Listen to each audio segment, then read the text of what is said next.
जय हिंद, वंदे मातरम। ये वीडियो बहुत महत्वपूर्ण है भैया, एके पूरा देखिए लोग।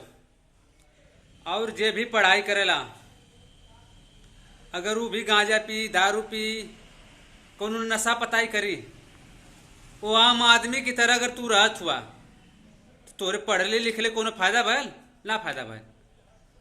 गांजा भांग दारू अगर पियत हुआ कोनो मतलब ना निकलत। माई बाबू का तो पढ़ावन है कि हमारे लड़की लड़का शिक्षित होकर जाने पहचाने आदमी कैसे बात कर जाला, वो आदमी से कैसे मिलल जाला, ये बदे हमें पढ़ावन है। इलाके के गांजा पिया, लोंडिया बाजी करा, स्कूल जात हो तो बीड़ी पिए, सिगरेट पिए, ये कोनो मतलब ना। तोरे पढ़ाई कैले कोनो फायदा ना। अगर तोरे अंदर दया का भावना ना, तोरे प्रति प्यार केहू से ना, इज्जत ना, अगर इज्जत केहू के दे ना पावत हुआ, तोरे अंदर संस्कार ना, तोरे पास तो के कोनो मतलब ना निकल पढ़ाई से। तो से बढ़िया तो मजदूर है, कम से कम वो जियत है ना, वैसे ही तो मजदूर की तरह रहा। अपन एक अलग पहचान बनावा जेकि तोरे संस्कार के बारे में जाना। बचपन में मुझे पढ़त रही कि माता पिता का सेवा करना चाहिए, जीवों पर दया करना चाहिए। शाम का जीव के खा गिला, माई बाबू को बहुत सेवा न किला, का मतलब निकलल। ये आज के जो मन के पीढ़ी है ना, वो खाली डिप्रेशन जिंदगी जियत है, खाली कुछ मिली ना। सब कुछ लोग कहा ना कि जिंदगी 4 दिन का, एक मौज में खत्म कर दा, मौज में खत्म करा। अरे यार, का कुल भगवान बनौले ही ना, मैं खा पिया। हम कहा तू 4 दिन की जिंदगी है, 4 दिन जिए बदे खाना कहाँ से आई, ऑक्सीजन कहाँ से लेबा। तो इतने 4 दिन की जिंदगी तोरे कहले से ना है ना, सब कहले डवला के मारा लगे 4 दिन की जिंदगी है। 4 दिन बिना खैले रह जा, समझ में आ जाए। 2 दिन रबत तरह लोगी तो के बट डायलाग बाजी मत करा।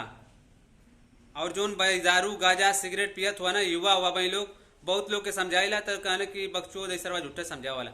उस समय देखा, समय जब आई अपने आप समझ जीवा, पर उससे पहले जो समझ जाई वो सबसे बढ़िया समझदार है।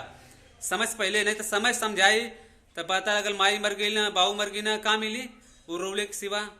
समझदार हुआ भैया, दारू गांजा मत पिया। हमारे युवन से रिक्वेस्ट है, कम से कम एक अलग जिंदगी जिया, इज्जत का, कैसे कैसे बात कर जला के कैसे रहेला, उससे अगर मिलजुल के रबा वाला समय में हर आदमी कुछ न कुछ बनी जरूर।